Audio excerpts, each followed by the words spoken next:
Namaste and welcome.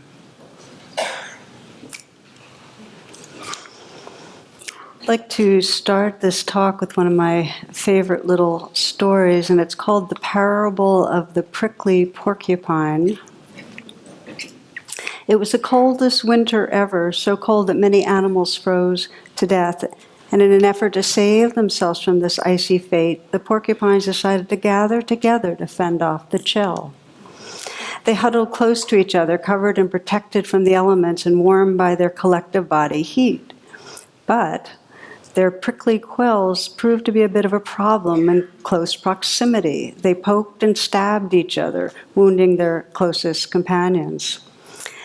The warmth was comfortable, but the mutual needling became increasingly uncomfortable. Eventually, they began to distance themselves one from the other, scattering in the forest, only to end up alone and frozen. Many died. It soon became clear that they would have to choose between solitary deaths in the frigid wilderness and the discomfort of being needled by their companions' quills when they banded together. Wisely, they decided to return to the huddle. They learned to live with little wounds caused by the close relationship with their fellows in order to benefit from the collective heat they generated as a group. In this way, they were able to survive. Possible morals of the story. 1, we all hurt each other from time to time. It's an inevitable part of being in relationship and community. But in the end, we're better off together than we might be apart. 2, learning to accept each other's imperfections can be a successful survival strategy. So for even the best of relationships, they're not conflict-free. It's inevitable that we hurt each other, that we misunderstand each other, that we pull back at times, that we get attached, that we react. And the given is that we have different sets of needs often, and sometimes they collide, and we end up reacting out of our historic wounds. So conflict is a given. It's just part of the deal. And our deepest healing and freedom is in learning how to respond to the prickliness and the wounding, how to respond and let whatever arises be the grist. Let it be the grist that in some way helps us learn how to deepen connection and warmth and understanding, not to make it wrong. Our flinch response to conflict and anger is that something bad's happening. And I'm hoping that as we reflect together, that we can just sense the possibility of, hey, this is just the given, and it's a portal to a very profound awakening when we're willing to pay attention. I was reflecting on, as I was writing this, on an early training experience. I was in a psychodrama group and had a wonderful trainer, Ann Hale, and she was a real model for how to be very, very real and very, very connected and caring with people and not pulling away from conflict. And I remember she and I hit an edge at one point, and when we sat down to talk it out, she said to me, hey, conflict, it's really okay. I'm just committed to hanging in. And I know if I commit to hanging in, it'll serve us. I know it'll be okay. And there was something in her knowing that I realized in that experience that there's just nothing wrong with the fact of conflict. And that we actually have the capacity to hang in, which is what I really want to talk about. So, as a species, our success, if you want to call it the success of humans, there's some questionable things about our success, but our success, what's our adaptiveness that's really made a difference is in the area of being able to collaborate and cooperate and work out the fact of the prickliness. That's what's given our strengths. And as we know, we continue to be reactive in ways that are incredibly destructive to ourselves and others, where we get triggered and in that being triggered threaten to not only destroy other humans and our own species, but really to destroy the earth. So the big inquiry for us as a species, and we're going to look at it more on an individual level, is how do we navigate anger and conflict when it arises?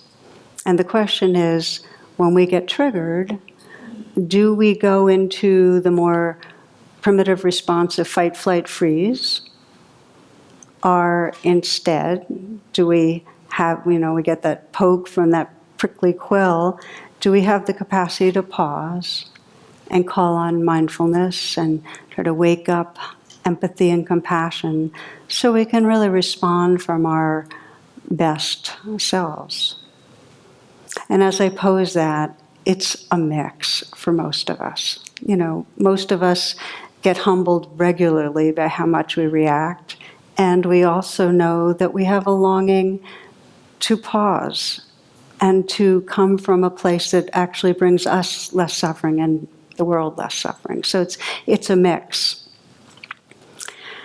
So as I said in this talk, the given is the prickliness, and the invitation is to see if we can truly decondition that thing in us that makes it bad or wrong. Because as soon as we've made our anger wrong, we actually are more identified with it.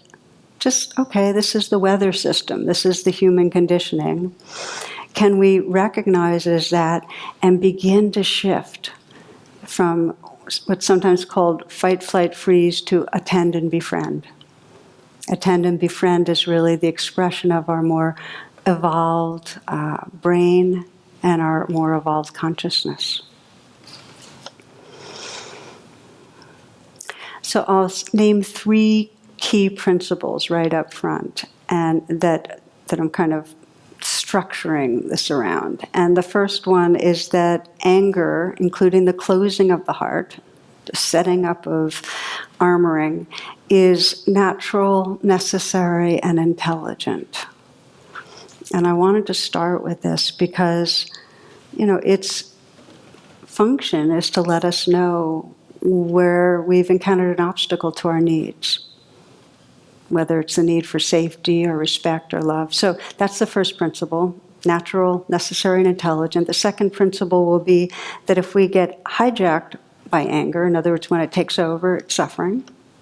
Okay? When it takes over, not only do we not address our unmet needs, but we end up perpetuating the violence and getting caught in a very narrow prison of a separate, threatened self. Okay, so that's the second principle. And the third one is, as we learn to pause and deepen our presence, we actually, when we interrupt the old patterns of reactivity, discover a much more expanded, vast, deep, tender space of being that informs us and guides us. Okay? So let's begin with the first one. And the first one is that anger's natural, necessary, and intelligent. And I start with it because it's a huge misunderstanding in spiritual circles that in some way anger is bad. And it's in most spiritual and religious traditions in some way. That's the interpretation. It's not, there are many alternatives, but that's in there, so we can easily get hooked on it. So again, and I like the way the Tibetans describe it, that within every emotion's intelligent, and within every emotion there's a virtue, there's something really positive that if we can meet it with presence, it ends up unfolding in its healing way. And the gift within anger is discriminating wisdom, if we don't get hijacked. But the gift is discriminating wisdom, and without anger, we wouldn't know when we've encountered obstacles to our unfolding, and we wouldn't have the juice to move forward. So anger gives us a certain energy. Years ago, I worked with a young woman who had a very abusive father. She was in her 20s, but still very involved and caught up with her parents. And she kept getting re-traumatized by his anger. And as we started working, she mentally could acknowledge that she was being harmed, but it felt she felt very bad, guilty, unsafe letting herself feel anger.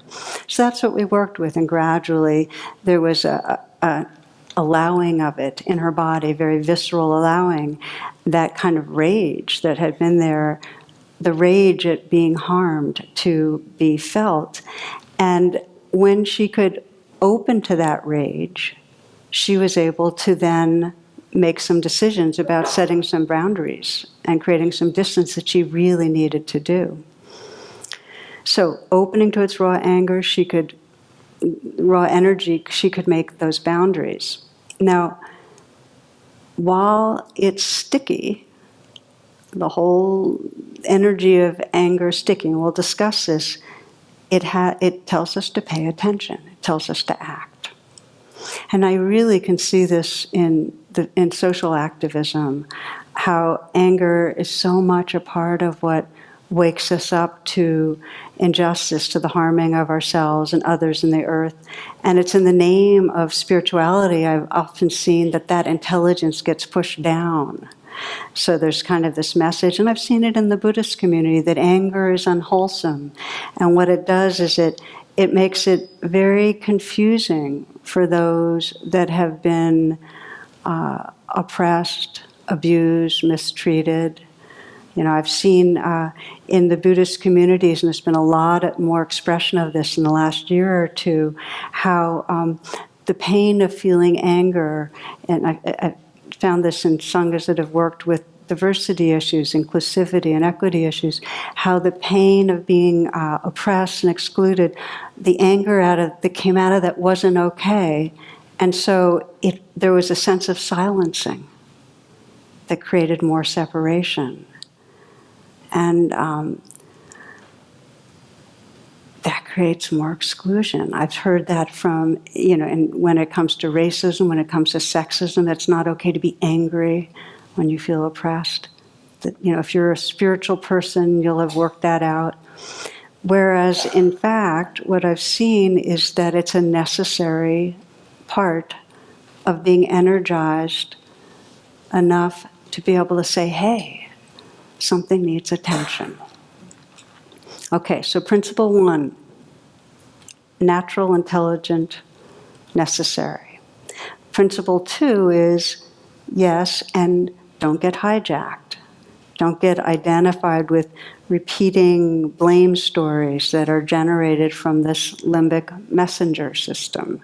And the woman I told you about, this young woman that, her rage helped her create boundaries with her dad. Well, what happened for her was she then did harden into stories of being a victim, and in her next few relationships, that flame and projection of bad father got placed mightily on the men she was with. So it was for several years that she was hijacked, and that she had to then turn and face where the anger was coming from and open to the grieving place underneath it, so that she could free herself from that chronic blaming and reactivity. So the deal is this, that when we get possessed by the anger, we get cut off from the parts of our brain and our consciousness that are most able to feel empathy and have perspective and be mindful. We get cut off from our wisdom, our compassion. So the key thing that I like to always come back to is that anger is a sign of unmet needs. We have huge conditioning to try to meet our needs, let's say for safety, by reacting right away with aggression. Very, very deep conditioning. And it's really important not to blame ourselves for that conditioning, because along with anger, anger never comes alone. It always comes along with the whole mess of feelings of shame for the anger, or fear about what'll happen if we act out of it, or it's always layered. So to begin to recognize that when we're activated, we have, hundreds of thousands of years of conditioning when we feel our needs are violated, to move right into aggression. And it's also very contagious. It's really contagious. We can feel it in riots. You can feel how the sense of offense is just a biological contagion into aggressive violence. And you can sense it in a country revving up for war, or when small groups of people stoke the fire in each other of anger. And we get addicted, by the way. The biological high from anger is well known. It's a temporary sense of power. I mean, it's a false refuge because it temporarily gives us a sense of power over. We're angry because we have an obstacle that's in some way pushed us down, and the biological emotional reaction is to push down other, to kind of demolish, wipe out. There's a temporary feeling of regaining our power. That feels really good. Doesn't last very long. We have to keep doing it and keep doing it to keep revving it, so it becomes an addiction. Anger is very, very addictive. This is Rita Rudner. She says, my grandmother was a very tough woman. She buried 3 husbands. 2 of them were just napping. So we have different ways, each of us, of expressing aggression. So we might get really possessed and hijacked, but we have different ways. I mean, some people's ways are more passive, the passive aggression, which is the indirect attempts to injure, ways of withdrawing, of cutting out in order to hurt. It's just a different way of controlling things aggressively. And then there's the more direct ways that we use to diminish other people, to intimidate with threats, to manipulate with deceits, to directly blame. We have all these different ways of out of our feeling of unmet need to try to control and manipulate. Here's a story I share pretty much once a year about an elderly man in Phoenix calling his son and saying, I hate to ruin your day, but I have to tell you that your mother and I are divorcing. 45 years of misery is enough. Pop, what are you talking about? The son screams. Father says, we can't stand the sight of each other any longer. We're sick and tired of each other, and I'm sick and tired of talking about this. So call your sister in Chicago and tell her. He hangs up the phone. Frantic, the son calls his sister, who explodes on the phone. Like heck, they're getting a divorce, she shouts. I'll take care of this. She calls Phoenix, screams at the old man, you're not getting a divorce. Don't do a single thing until I get there. I'm calling my brother back. We'll both be there tomorrow. Until then, don't do anything. Do you hear me? She hangs up. The old man hangs up his phone, turns to his wife. Okay, he says, they're coming for Thanksgiving, and they're paying their own way.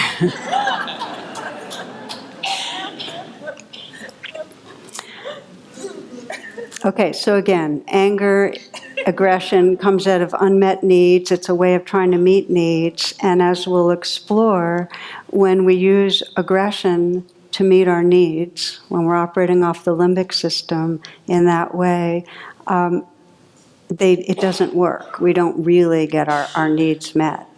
You can see this in a societal way that, when a country attacks another country, I think of Iraq, bomb them back to the Stone Age, what does it do?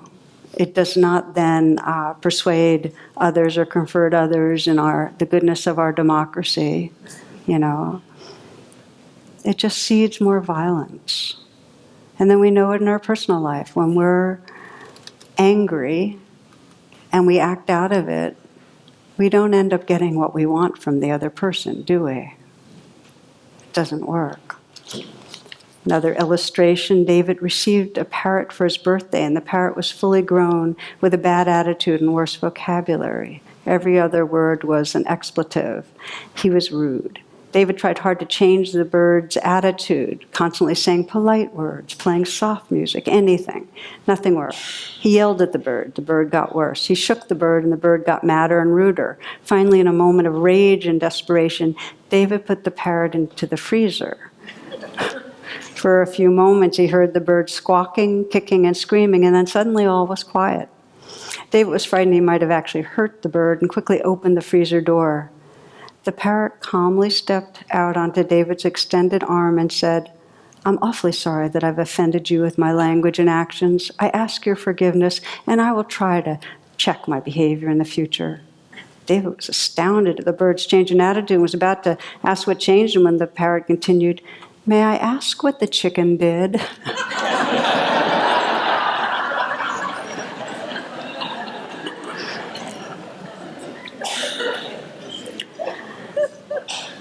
So not only does our reactivity and our anger and aggression not meet our needs, or only temporarily perhaps, what it really does is it reconfirms and solidifies our sense of identity as a threatened, separate, egoic self. Deep down, it reaffirms a sense of that we're vulnerable and have no way to take care of ourselves. So it's interesting. It's something to give us power, but it actually keeps us locked into feeling powerless. Mark Twain says, anger is an acid that can do more harm to the vessel in which it is stored than to anything on which it is poured. Okay, so again, there's an intelligence and a necessity, and when we get possessed, it becomes that acid which actually is harmful to us. Let's do a brief reflection on this before I keep talking about it. Just get you to tap in a little, and as you know, with most of these reflection talks, we'll be doing a couple of reflections actually on where you get caught with anger.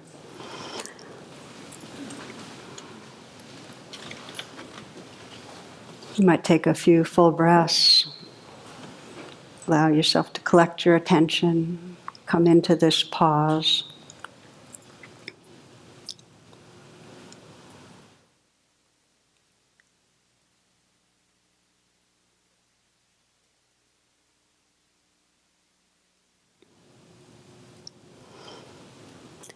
So I'd like to invite you to bring to mind a situation where you might find that you get reactive, get angry, one that's familiar to you.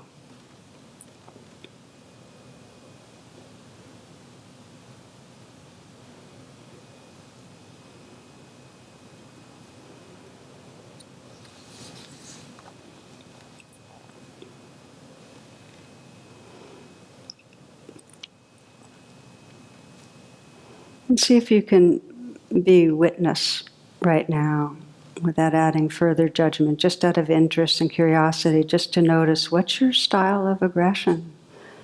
I mean, is it a passive aggression that cuts off or withdraws or tries to control things more indirectly?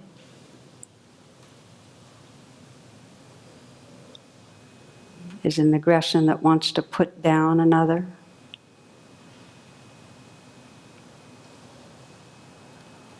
Are there other ways of trying to hurt the other when you're feeling aggressive?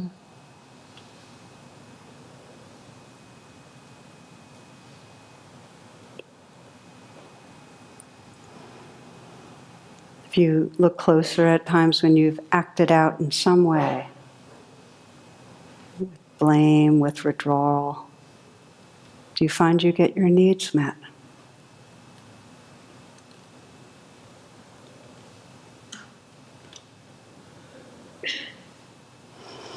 What's your sense of yourself? What's your identity like in the moments when you're caught in aggression, reactivity?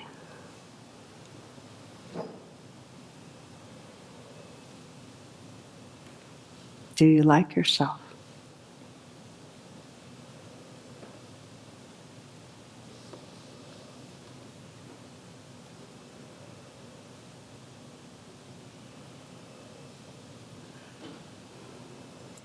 Continuing to meditate and listening to this very classic story some of you will remember. A big, tough samurai once went to see a little monk. "Monk," he said in a voice accustomed to instant obedience, "teach me about heaven and hell." The monk looked up at this mighty warrior and replied with utter disdain, "Teach you about heaven and hell? I couldn't teach you about anything. You're dirty, you smell, your blade is rusty. You're a disgrace. an embarrassment to the samurai class. Get out of my sight. I can't stand you. The samurai was furious. He shook, got all red in the face, was speechless with rage. He pulled out his sword and raised it above him, preparing to slay the monk. That's hell, said the monk softly. The samurai was overwhelmed. The compassion and surrender of this little man who had offered his life to give this teaching, to show him hell. He slowly put down his sword, filled with gratitude and suddenly peaceful. And that's heaven, said the monk softly.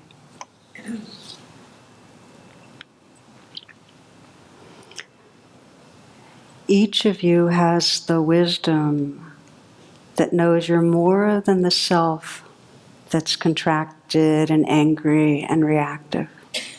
You know that. Hell is another way of saying trapped in a limiting identity, not living from the truth of who you are. When you're suffering, it's just because you're believing a story and feeling emotions and identified in something smaller than the truth of your being, than your spirit, than your heart.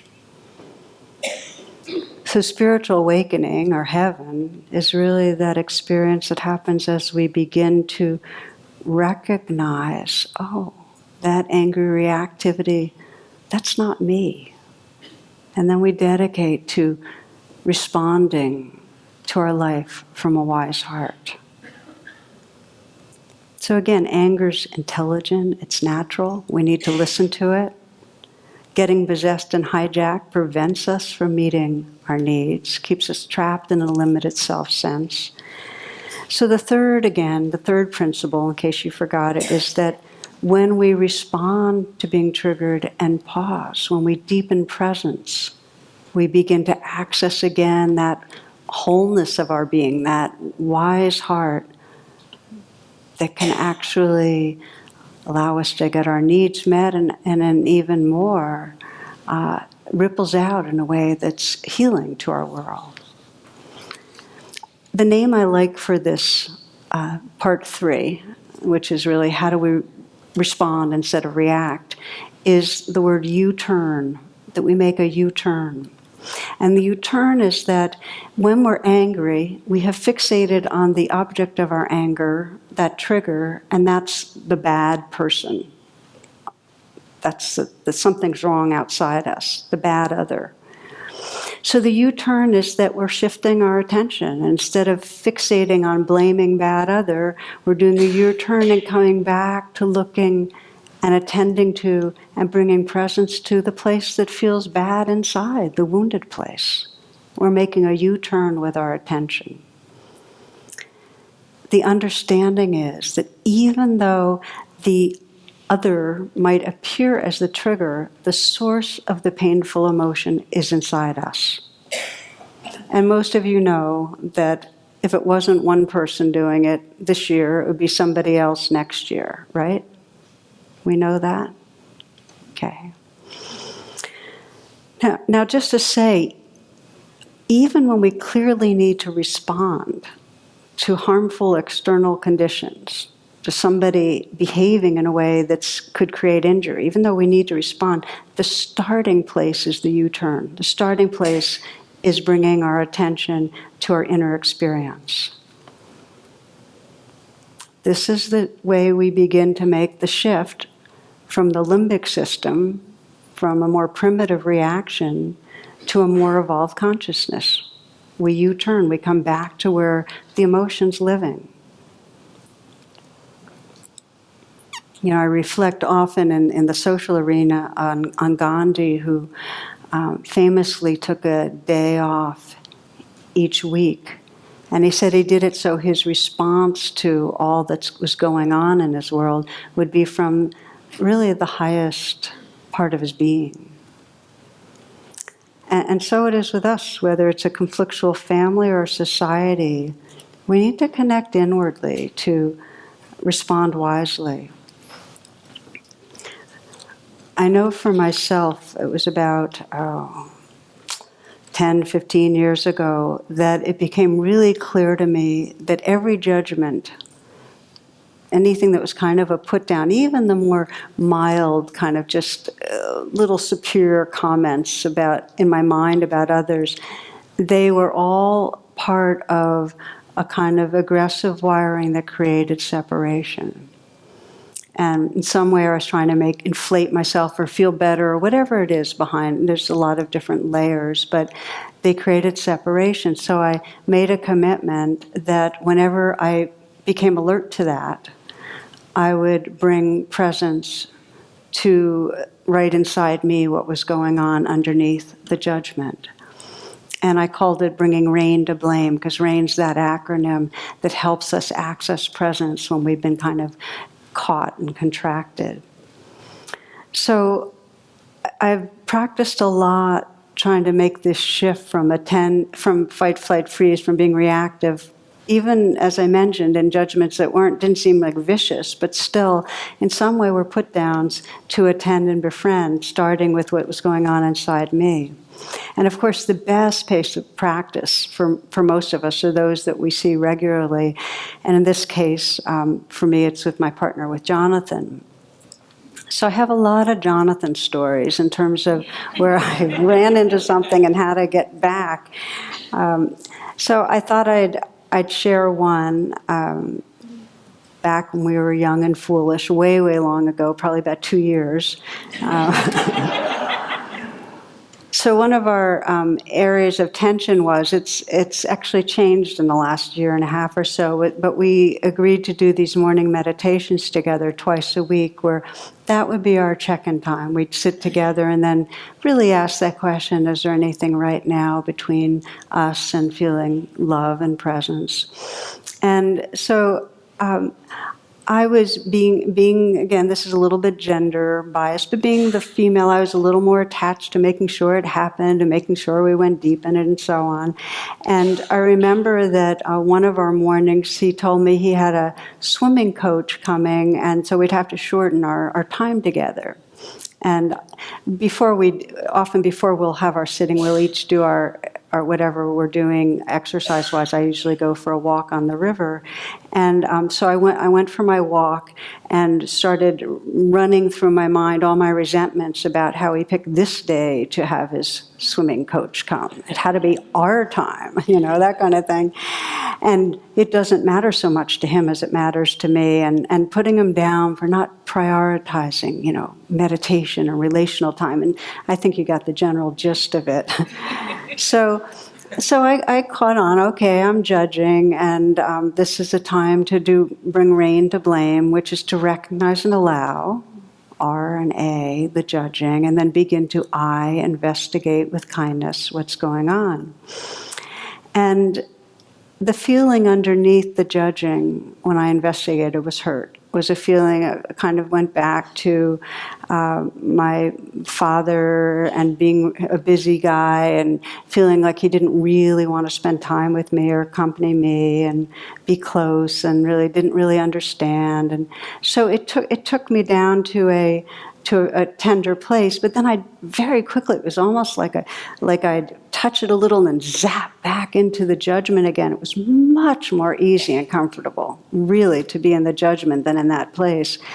So I had a lot of rounds of kind of going into blaming him, and then having to go back down until I really had this prayer, please remove the veils. May I touch the truth that's here? Like, I really don't want to stay in that small-minded place. And at that point, I had to feel underneath the judging, but also say, I forgive this judging. I forgive this anger. Because the anger had a real strength to it. And it was almost like some part of me, even when I was praying, was saying, this is bad. I shouldn't be judging so much. I shouldn't be angry. I had to decondition that and say, this anger is forgiven. And then I could get under to that hurt place, that grieving place, really, and touch the vulnerability that was there.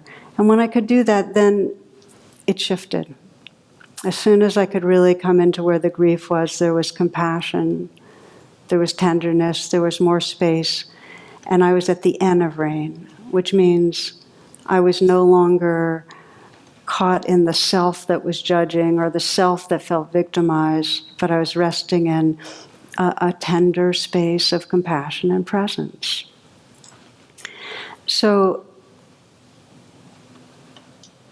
we got together that morning and meditated, and we had a shorter check-in, and so, but it was actually possible for me to name, well, I felt incredibly tender and afterwards, but I felt really heard, and I could name the layers of it and do it in a way that he didn't feel blamed, and which made for him being able to say that he was feeling really tense and ready for me to pounce, and that he really hadn't wanted it to work out this way, and he was really glad for some extra time another day, all that kind of thing.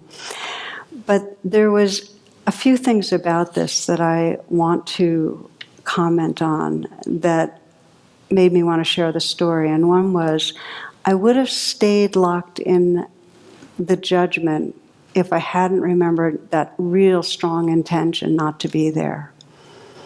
So if you want to make the shift from the pattern of reactivity, where there's judging and blaming, fight, flight, freeze, it takes a advanced commitment. Because once you get hooked, it's very compelling, sticky energy. So to remember, I will not get my needs met this way. I am not living from the truth of who I am. That intention helps us to drop in. The other comment is, if there's any added layer that you shouldn't be angry or you shouldn't be judging, it's really important to forgive the anger. And when I say forgive the anger, I don't mean this is bad, but I forgive it. I mean, this is a natural weather system, and truly, there's nothing wrong. And we can listen to the wisdom message from it, but we don't want to be hooked. So forgive it for being there, because that really softens things. And then the final thing to say is that once you start getting what's underneath the anger, the key, the alchemy to shifting, is self-compassion. Once you get to what's under the anger, the key, and I put my hands on my chest as a gesture, and that's a powerful gesture, is to offer some kindness to the place that's hurting. Once we've been with ourselves, once we've made the U-turn and been with ourselves with a fully compassionate presence, we're able to communicate to another person from a place that rather than blaming, and people pick up the energy of blame. The reason we don't get our needs met is because when we're speaking from anger, another person's biological, natural conditioning is to create some armoring. To pause and do the U-turn first is the best way. If we want to communicate then from a sense of authenticity and be heard, the best way to arrive there. So we can express ourselves without eliciting defensiveness, and when we've made the U-turn, we've reconnected to our, you might call it, to the frontal cortex and the part of us that's capable of empathy. In other words, we have access to our mirror neuron, so when we communicate, we can see what's going on with the other person better too. When you're in your anger, all you can see is the mask of the other person. We can't see truly when we're in anger. So there are a number of challenges in doing this, and I'll name just a couple right away, which is that when we're caught in anger, it really seems like the other person's bad or wrong. So it takes a certain practice, and this is where meditation comes in, where we on some level deep down know this is the story, it's really compelling, it seems really true, but it's real, but not true. In other words, it's a story, it's not truth. It's okay that it feels real, but we don't have to believe it. And at least for the time being, there's an agreement to, okay, let's put aside the story and just be with the energy of the anger. Don't believe the story. Then the second challenge that comes up is somebody often says to me, okay, I get it, the story's not true, the person's not intrinsically bad, but they're harmful. So how do I keep my heart open if they keep wounding me? How do I navigate that danger? And first is there's no requirement we keep our heart open. Our hearts close and open as they do. To make the U-turn is absolutely essential, though, because we won't know how to wisely set boundaries and how to wisely communicate what we need to communicate if we aren't connected with ourselves first. Still make the U-turn. Okay, another challenge that comes up. I can process emotions and communicate, but my partner can't. Okay? Some of you have that thought. So how do I communicate if every time I express my feelings about our lack of intimacy, my partner pulls away and shuts down, even when I'm not coming from an angry place? Okay. So I want to also name that it's often uneven. It's often that some people have more capacity to make the U-turn and to tolerate and be with presence with what's going on inside them than other people. And so you might have a close friend or a partner or a parent or a child that hasn't developed that capacity. Still, if you do it, you create a field where there's more understanding and compassion possible. It might not fit the package the way you want it to be, but more is possible. Now, when I say that to people, often what they'll say is, that's not fair. I have to do all the work. I don't know if anyone had that thought, but I actually think of it differently. That if you're the one that's a little better able to make the U-turn than your friend, your partner, your parent, that's a blessing. Because then you're the one that gets to come home to more of the full sense of your heart and your being. You're not as stuck in that identity, that egoic identity. So yeah, it's work, and it means tolerating a lot of discomfort. I mean, every one of us knows what it's like to have somebody criticize us, and rather than saying back that thing we wanted to say back, slowing down. I mean, it can be like really, really horribly unpleasant. We also know what it's like to be in the middle of an argument and all of a sudden realize we're wrong, but not be able to admit it. I mean, we have a real hook on, being right, on getting back, and we want to hold on to the sense of control and power. If you have that deep intention to make that shift, to live from the more wise and awake part of your being, that's grace. And the invitation is to go ahead and keep deepening that capacity. So we've explored three principles. That the anger is natural, that it's not only natural, it's necessary, that we get hijacked, but it's important to forgive that. And it's important to make the U-turn. And that if we do make the U-turn, it really allows for an evolution of our whole sense of our being in a deep way. I'd like to end by saying that, and I have another story I'd like to share before we close, that if you commit yourself, like rain on blame, if you commit yourself when you see the anger or the blame, whatever, to pause and be present, you'll find that each time you do it, there becomes a little bit more of a sense of ease in it. You get it's easier to tolerate the uncomfortableness of it. And you get more and more familiar with that space, that heart space, that feels that this is more home, the truth of who I am, than any part of me that is needing to judge back or be aggressive. Story. And again, this is one that affected me so much. I try to share it each year if I have a chance. And it took place, actually, the story took place in Washington, D.C., where we are here. And I was told by a man who worked with juvenile offenders here. And most of the youth that he worked with were kids in gangs that had committed committed homicide.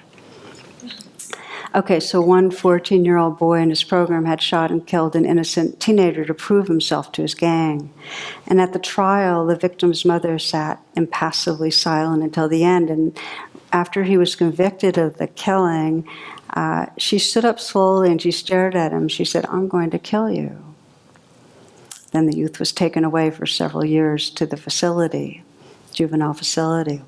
Well, after the first half year, the mother of the slain child went to visit this boy. And he'd been living on the streets before the killing, and she was the only visitor he'd had. So over time they talked, and when she left, she gave him some money for getting some extra food and snacks and so on. And then she started to visit him more regularly, bringing food and bringing small gifts. And near the end of his 3-year sentence, she asked him what he was going to do when he got out. And he was confused and uncertain. So she offered to set him up with a job at a friend's company. And then she inquired about where he'd live, and since he had no family to return to, she offered him temporary use of the spare room in her home.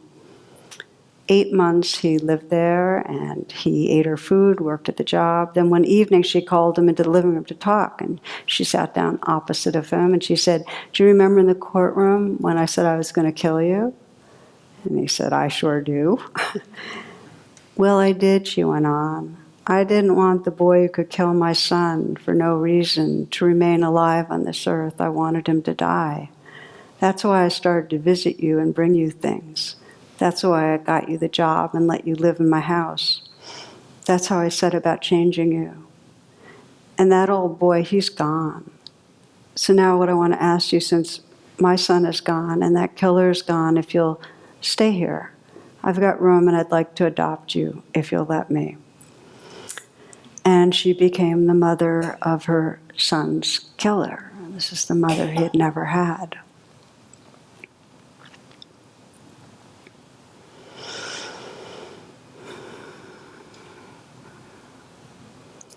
So, true story. You know, I don't share that story because I feel like, oh, well, that's how I would respond. I have no idea. But I share it almost as a sense of the vision of the what's possible in this human evolution as we begin to respond to our life from more and more of a place of seeing truth, of wisdom, of compassion, that she could see the potential goodness, that she didn't her wound and her pain, her anger didn't disconnect her fully from that place in her that could see what was possible. That is grace. And that is what's possible for us. So I'd like to spend the last few minutes with a reflection and invite you to adjust how you're sitting, however serves you.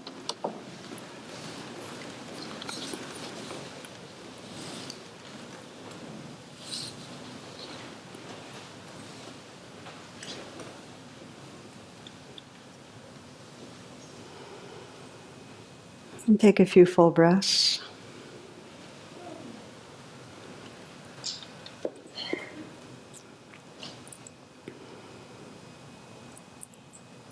And again, bringing to mind, as you did earlier, a place where you find you've reacted in anger, you still do, where it feels familiar, that you get caught. Or sometimes it's called hijacked by that very reactive place.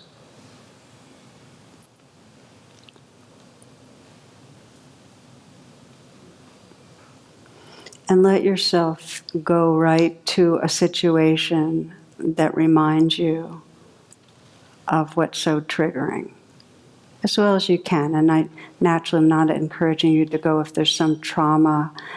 This is not the time to go to that. But something that, triggered anger, judgment, blame, that you'd like a little more freedom around.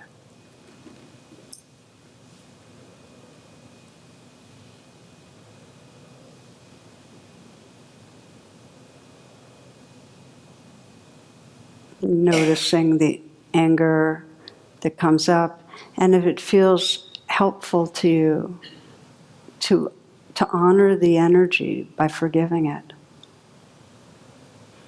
You can't begin to investigate if you're in some part rejecting the energy of the anger, making yourself bad for it. So forgive it.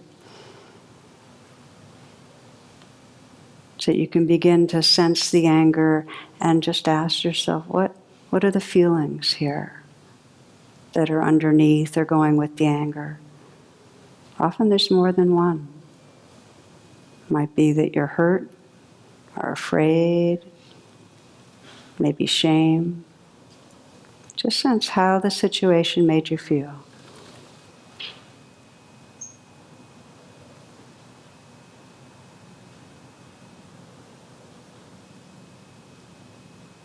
Let yourself feel the feelings. Is it hurt? Do you feel under the anger that you feel disrespected, not seen, hurt, not valued, unsafe?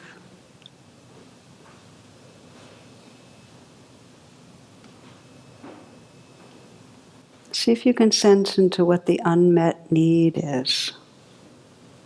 What would you really be hoping for? What's the unmet need? What were you wanting that didn't happen?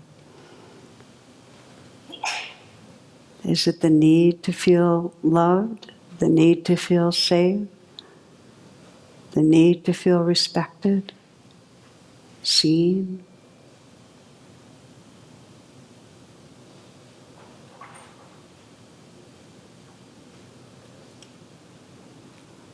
What need is unfulfilled that's under there? And see if you might want to, this is a good point just to put your hand on your heart if you find that's helpful.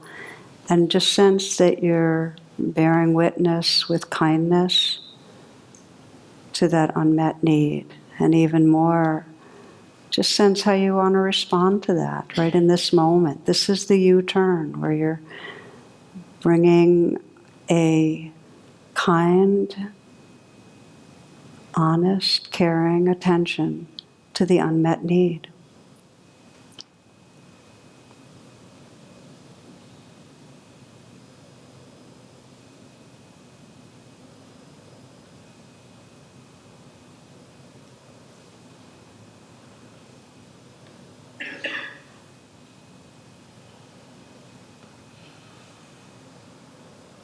As you sense presence, sense the compassion that's here. And if it's hard to feel it for yourself, you might sense others helping you too. People that care about you, just holding the unmet need with kindness.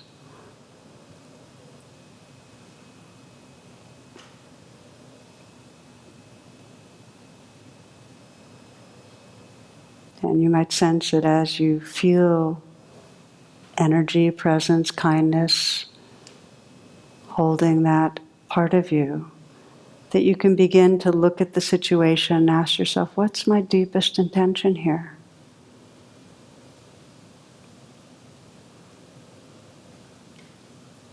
What's the quality of heart and awareness I want to bring to this?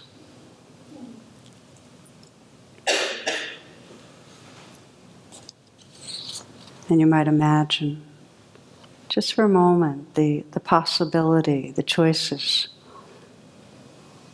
that are available to you in responding when you're coming from an awake and tender heart, an honest, connected place.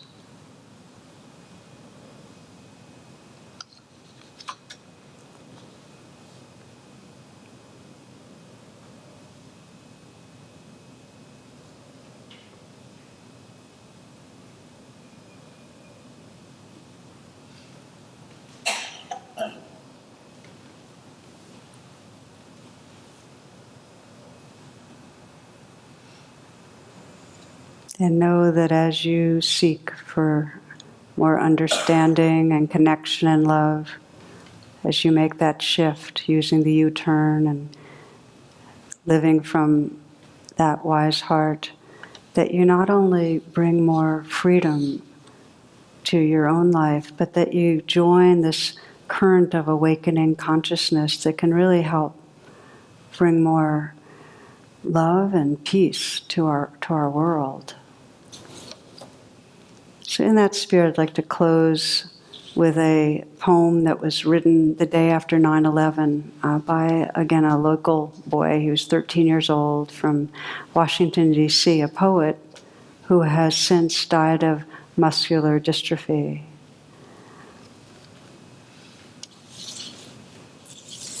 He writes, "We need to stop, just stop for a moment before anybody says or does anything that may hurt anyone else. We need to be silent, just silent. Silent for a moment before the future slips away into ashes and dust.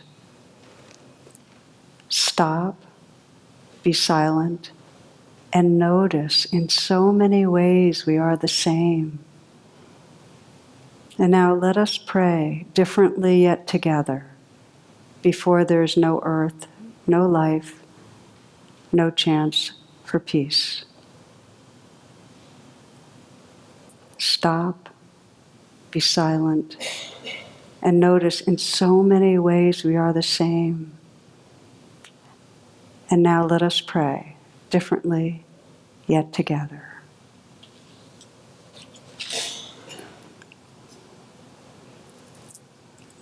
Namaste, and thank you for your attention.